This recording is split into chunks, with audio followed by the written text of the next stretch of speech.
حضور مولاي الحسن ما شاء الله تبارك الله، مليار مشاهد، مليار مشاهد. الطلة البهية والحضور الجميل والرائع لمولاي الحسن أكثر من مليار مشاهد.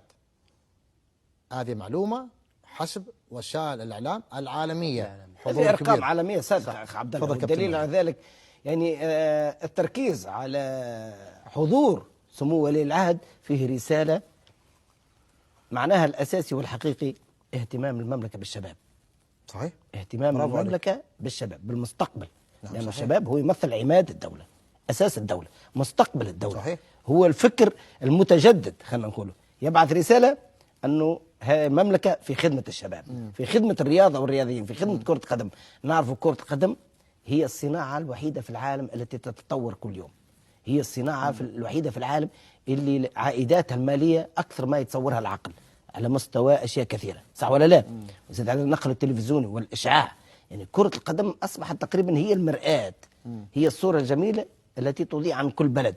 هي من خلالها تقدر أنك تقيس مدى تطور الشعوب. نعم. لا يقول لك هذا البلد يعني فقير أو اقتصادي، لا، يقول لك متطور كرة قدم. كرة قدم تنسيك المشاكل، يعني خلينا نقول البطالة أو الفقر أو الأشياء هذه كلها، لا، تعطيك صورة. أنت لما تشوف كرة قدم جميلة ومنتخب قوي وملاعب وبنية تحتية وأشياء لوجستية من أعلى الطراز،